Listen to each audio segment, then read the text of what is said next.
Hi friends, welcome to குட்டி channel.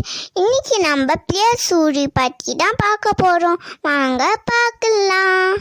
சூரிய பற்றி பல மாற்று கருத்துகள் இருக்கு. ஊ என்ற உகரம் பிள்ளையார் சூழியா நம்ம எழுதுகிறோம்.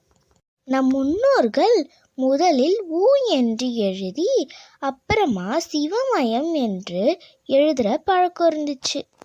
ஆனால் இப்போ ஊ மட்டுமே எழுதி தொடங்குற பழக்கம் வந்துவிட்டது. பிள்ளையார் தனது தாய் தந்தையாகிய உமையவனை துணையாகவும் முதன்மையாகவும் இருக்க ஊ சுழியை உருவாக்கினார். பிள்ளையாரின் முகம் ஓ என்றும் ஓம் என்ற பிரணவத்தை சுருக்கமாக ஊ என முன்னெழுதி மற்றவையெல்லாம் பின் எழுதுபவது ஓலை சுவடி எழுதுபவரின் வழக்கம். ஒலி வடிவிலும் வரி வடிவிலும் அகர உகரமாக இருக்கும் பிள்ளையார் சுழி சிவசக்தியின் செயற்கை ஆகும். பிள்ளையார் சுழியான ஊ ஒரு வட்டம், அதை தொடர்ந்து ஒரு நேர்கோடு நீள்கிறது. இதை சான்ஸ்கிரிட்ல ஆர்ஜவம் என்று சொல்வாங்க. ஆர்ஜவம்னா நேர்மை என்று பொருள். வளைந்து கொடு, ஆனால் நேர்மையில் இருந்து தவறிவிடாதே அப்படின்ட்டு இன்னொரு தத்துவமும் சொல்கிறாங்க. ஒரு தொழிலை ஸ்டார்ட் பண்ணும் போது அது மேலே ஊ என்ன எழுதி லாபம்னு எழுதுவாங்க.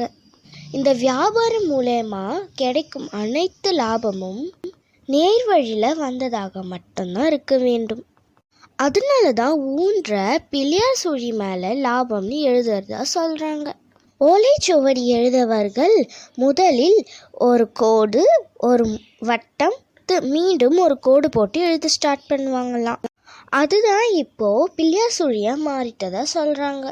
ஓலையில பிள்ளையார் சுழிய போட்டு எழுத வேண்டிய காரணம் ஓலையோட பதத்தை எப்படி இருக்குன்னு செக் பண்றதுக்காக தொடங்கிய பழக்கமே பின்பு பிள்ளையார் சுழியா மாறிட்டதா சொல்றாங்க.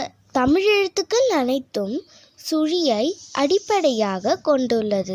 அதனால தான் நம்ம பிள்ளையார் சுழியை போட்டு ஸ்டார்ட் பண்ணுறதாக விஸ்வநாதர் அவர்கள் தன்னோட கருத்தை கூறியுள்ளார். பிள்ளையார் சுழியை பற்றி பல தத்துவங்கள் இருந்தாலும் பிள்ளையார் சுழியை போட்டு துவங்கினால் வெற்றி நிச்சயம் என்று இன்றளவு இருக்கிற நம்பிக்கை. எனக்கும் அந்த நம்பிக்கை ரொம்ப இருக்கு. விநாயகரை நம்பினால் வெற்றி நிச்சயம். இது வீடியோ பிடிச்சிருந்தா லைக் பண்ணுங்க, ஷேர் பண்ணுங்க, மறக்காம சப்ஸ்கிரைப் பண்ணுங்க, பக்கத்தில் இருக்க பெல்லு கிளிக் பண்ணுங்க. குட்டீஸ்னா ஹாப்பினா